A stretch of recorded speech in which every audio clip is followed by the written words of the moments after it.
سبحان اللہ و بحمدہ سبحان اللہ العظیم نحمدہ و نصلی علی رسولہ الکریم صلی اللہ تعالی علیہ وعلی آلہ وصحبہ اجمعین۔ سب بہنوں کا السلام علیکم ورحمۃ اللہ وبرکاتہ۔ اعوذ باللہ من الشیطان الرجیم کی تفسیر، معنی اور تفسیر چل رہی تھی۔ آج کی جو یہ آڈیو میں جو میں تفسیر کر رہی ہوں خاص کر کے ان بہنوں کے لیے ہے جو بہت عرصے سے قرآن کا ترجمہ پڑھ رہے ہیں اور جنہوں نے بہت سارا قرآن کا ترجمہ پڑھ لیا ہے، شاید مکمل بھی کر لیا ہے، تو ان کے لیے میں تھوڑی گہرائی سے جو ہے وہ اعوذ باللہ من الشیطان الرجیم کا معنی بتانا چاہتی ہوں۔ تو اس کو دیکھیں کہ استعاذہ، اعوذ باللہ من الشیطان الرجیم کو کیا کہتے ہیں؟ استعاذہ کہتے ہیں۔ اور گہرائی سے اس کو سمجھنا ہو تو اس کے 5 ارکان ہے، اس کے 5 رکن ہے، اس میں سے 5 پوائنٹس ہے جو علماء وغیرہ ہمیں بتاتے ہیں، سکھاتے ہیں، ٹھیک ہے؟ تو ان کو سمجھنا ضروری ہے اگر ہم اچھی طریقے سے پڑھائی کرنا چاہتے ہیں۔ تو نمبر 1 یہ ہے کہ اس کے استعاذہ کا صیغہ اور اس کے صحیح الفاظ کیا ہے، یعنی استعاذہ کے صحیح الفاظ کیا ہے۔ تو استعاذہ یعنی اللہ تعالیٰ کی پناہ پکڑنا، اس کے صرف یہی نہیں کہ اعوذ باللہ من الشیطان الرجیم، صرف یہی نہیں ہے بلکہ اور بھی مختلف سارے الفاظ ہیں۔ تو وہ ہم دیکھ لیتے ہیں کہ سب سے پہلا نمبر 1 تو ہے اعوذ باللہ من الشیطان الرجیم، ٹھیک ہے؟ اور اس کی دلیل کہاں سے ملتی ہے؟ سورہ نحل سے کہ اذا قرأت القرآن فاستعذ باللہ من الشیطان الرجیم۔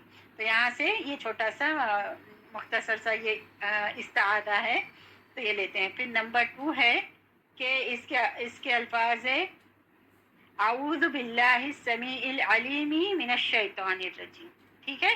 اور یہ سورۃ الاعراف کی آیت نمبر 200 سے ماخوذ ہے کہ وہاں پر اللہ تعالیٰ فرماتے ہیں وَإِمَّا يَنزَغَنَّكَ مِنَ الشَّيْطَانِ نَزْغٌ فَاسْتَعِذْ بِاللَّهِ إِنَّهُ سَمِيعٌ عَلِيمٌ۔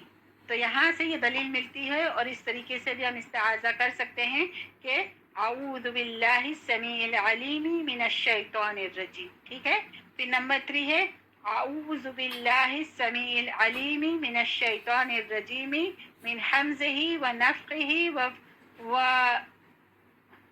ونفثہ، ٹھیک ہے؟ اعوذ باللہ السمیع العلیم من الشیطان الرجیم من حمزہ ونفخہ ونفثہ۔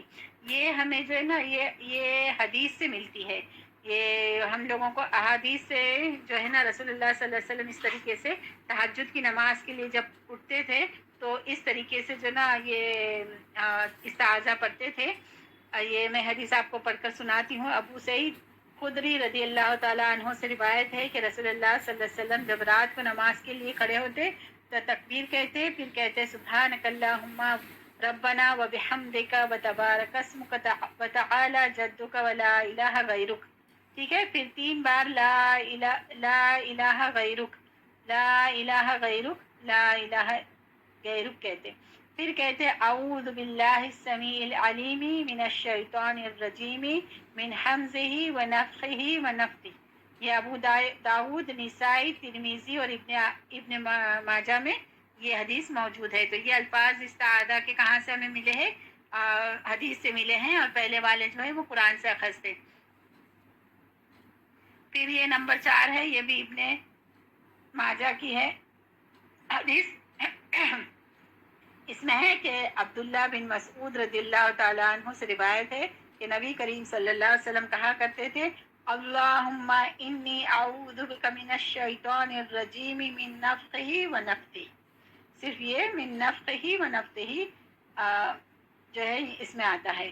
تو پھر سے ایک دفعہ پڑھ لیتے ہیں۔ یہ عبداللہ بن مسعود رضی اللہ تعالیٰ عنہ سے روایت ہے کہ نبی کریم صلی اللہ علیہ وسلم کہا کرتے تھے اللہم انی اعوذ بک من الشیطان الرجیم من نفخہ ونفثہ، ٹھیک ہے؟ پھر معاذ بن جبل رضی اللہ تعالیٰ عنہ کہتے ہیں کہ 2 آدمی نے رسول اللہ صلی اللہ علیہ وسلم کے پاس آپس میں گالی گلوچ کیا۔ ان میں سے ایک آدمی اتنا زیادہ غصہ ہوا کہ ایسا معلوم ہوتا تھا اس کی ناک غصے سے پھٹ جائے گی۔ آپ نے فرمایا کہ میں ایک ایسا کلمہ جانتا ہوں جسے اگر وہ کہے تو اس کا غصہ ختم ہو جائے۔ معاذ نے پوچھا کہ اے اللہ کے رسول وہ کون سا کلمہ ہے؟ تو آپ صلی اللہ علیہ وسلم نے فرمایا یوں کہیے اللہم انی اعوذ بک من الشیطان الرجیم، ٹھیک ہے؟ یہ حدیث احمد، ابو داؤد، ترمذی، نسائی وغیرہ میں موجود ہے. تو یہ بھی استعاذہ کے کلمے ہیں، استعاذہ کے الفاظ ہیں. اللہم انی اعوذ بک من الشیطان الرجیم. ٹھیک ہے. اب یہ ہم نے مختلف الفاظ پڑھ لیے. جو پہلا رکن تھا. نمبر 2 ہے مستعیذ. مستعیذ کس کو کہتے ہیں؟ کہ پناہ طلب کرنے والا، جو پناہ مانگتا ہے اس کو مستعیذ کہتے ہیں. اور مستعیذ کون ہے؟ وہ مومن جو اللہ کو اللہ کو رب مان کر، اسلام کو دین مان کر، اور اپنے رسول محمد صلی اللہ علیہ وسلم کو نبی مان کر راضی ہوا. ٹھیک ہے.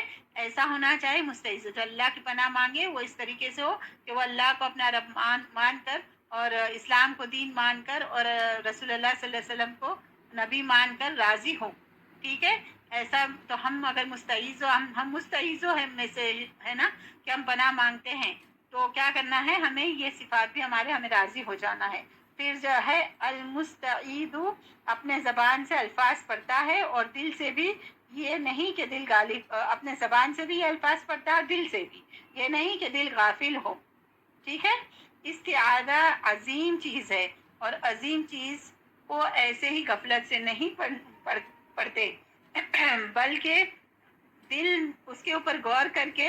دل غافل ہو تب نہیں پڑھنا ہے، دل کی غفلت کی حالت میں نہیں پڑھنا ہے، بلکہ پورے دھیان سے چوکنے ہو کر اور تدبر کرتے ہوئے، غور و فکر کرتے ہوئے پڑھنا ہے. کہ دل کہ اس کے معنی اور مطلب پر یقین رکھتے ہوئے پڑھنا ہے کہ استعاذہ جو پڑھتا ہے وہ اس کی حفاظت کرے گا اللہ کے حکم سے، شیطان مردود سے. ٹھیک ہے. پھر جو ہے نمبر 3 ہے، تیسرا رکن ہے مستعاذ بہ، یعنی پناہ دینے والی چیز کون سی ہے؟ مستعاذ بہ کس سے پناہ مانگی جاتی ہے؟ تو یہ ہے کہ یہ مستعاذ بہ کون ہے؟ اللہ سبحانہ تعالی. ٹھیک ہے. تو اللہ سبحانہ تعالیٰ کی کامل قدرت کا احساس ہو ہمیں، اور جو ہے ہم اس سے پناہ مانگ رہے ہیں. پھر نمبر 4 ہے المستعاذ من. کون ہے جس سے کہ ہم پناہ حاصل کرتے ہیں، پناہ طلب کریں گے؟ کون ہے جس کے مقابلے میں ہم پناہ طلب کرتے ہیں؟ تو وہ کون ہے؟ وہ شیطان الرجیم ہے. ٹھیک ہے. پھر جو ہے 5واں ہے وہ معنی اور مطلب جس کی وجہ سے مسلمان پناہ طلب کرتا ہے. وہ کیا ہے؟ معنی اور مطلب وَهُوَ سَلَامَةُ فِي الدِّينِ وَدُنْيَاهِ. ٹھیک ہے. فی دینہ و دنیاہ، یہ وَهُوَ سَلَامَةُ فِي دِينَهُ وَدُنْيَاهُ. یہ کلمہ جو ہے وہ کیا ہے؟ ان الفاظ کے ذریعے سے اللہ سبحانہ تعالی ہمارے دین کو اور ہماری دنیا کو محفوظ کر دے گا شیطان کے وسوسوں سے، شیطان کی چال بازیوں سے، اور شیطان کے حملوں سے. یہ قرآن کریم کی چھٹا خاص اس کا جو ہے نا وہ یہ ہے کہ یہ قرآن کریم کی آیت نہیں ہے. اگر قرآن کریم کی آیت ہوتی تو دیکھیں ہم جب مصحف دیکھتے ہیں، ہم جب قرآن کھولتے ہیں تو کہیں پر بھی اعوذ باللہ من الشیطان الرجیم نہیں لکھا ہوتا ہے، لیکن ہم کو پڑھنا ہوتا ہے اعوذ باللہ من الشیطان الرجیم، بلکہ بسم اللہ لکھا ہوتا ہے. بسم اللہ جو ہے وہ قرآن کی آیت ہے. وہ جب بسم اللہ کی بات آئے گی تب بتائیں گے کہ وہ قرآن کی آیت ہے، اور 2 صورتوں میں جو ہے وہ تفریق کرنے والی ہے، اور رسول اللہ صلی اللہ علیہ وسلم نے لکھوائی تھی. تو یہ جو ہے نا قرآن کی آیت نہیں ہے. استعاذہ جو ہے نا اعوذ باللہ من الشیطان الرجیم، یہ ہمیں پڑھنا ہے، اور یہ واجب بھی نہیں ہے، یہ جو ہے نا مستحب ہے. اعوذ باللہ جو ہے نا وہ مستحب ہے، واجب نہیں ہے. اسی لیے جو ہے قرآن کی آیت، قرآن میں یہ لکھا ہوا نہیں ہے پڑھنا. سبحان اللہ و بحمدہ، سبحان اللہ العظیم، نحمدہ و نصلی علی رسولہ الکریم صلی اللہ تعالی علیہ وعلی آلہ وصحبہ اجمعین. اب جو پچھلے والے آڈیو سے میں کنٹینیو کر رہی ہوں، تو استعاذہ کے یہ الفاظ ہم اور کن کن جگہوں پر پڑھتے ہیں. تو دیکھیں سب سے پہلے تو مسجد میں داخل ہونے پر کلمات پڑھے جاتے ہیں. اعوذ باللہ العظیم و بوجہہ الکریم و سلطانہ القدیم من الشیطان الرجیم، ہے نا. یہ دعا ہے، دعا جو مسجد میں داخل ہونے کے اس کے شروع کے الفاظ ہیں. ہم لوگ جو ہے استعاذہ قرآن کی قرأت کرتے ہوئے پڑھتے ہیں، کرنے سے پہلے پڑھتے ہیں، کرنے کے بعد میں پڑھنا ہے. اور نماز کی شروعات میں بھی جو ہے رسول اللہ صلی اللہ علیہ وسلم پڑھتے تھے، جیسے پچھلے درس میں بتا چکی ہوں. تو مسجد میں داخل ہوتے ہوئے بھی یہ استعاذہ ہم کرتے ہیں. پھر بیت الخلاء میں داخل ہوتے وقت ہم دعا دے کے پڑھتے ہیں نا، بسم اللہ اللہم انی اعوذ بک من الخبث والخبائث. غصہ آنے پر، یہ بھی میں پچھلے درس میں بتا چکی ہوں کہ غصہ آئے تو بھی ہمیں جو ہے نا یہ الفاظ، ایسے الفاظ بولنے ہیں کہ اللہم انی اعوذ بک من الشیطان الرجیم. ٹھیک ہے. پھر اپنے بچوں کو شیطان کے شر سے بچانے کے لیے بھی پڑھنا ہے. جیسے صحیح بخاری شریف میں ہے کہ رسول اللہ صلی اللہ علیہ وسلم حسن حسین رضی اللہ تعالیٰ عنہما کو اللہ کی پناہ میں دیتے تھے.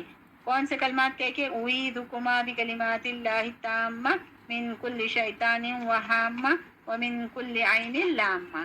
پھر جو ہے بچوں کی پیدائش کے وقت سورہ آل عمران میں آیت نمبر 36 میں ہے، مریم علیہ السلام کی پیدائش پر ان کی امی نے جو ہے نا ان کو کہا تھا، ایسے کلمات کہے تھے، انی اعیذھا بک وذریتھا من الشیطان الرجیم، کہ میں اس کو اور اس کی اولاد کو شیطان الرجیم کے حملے سے یا اس کے شر سے تیری پناہ میں دیتی ہوں.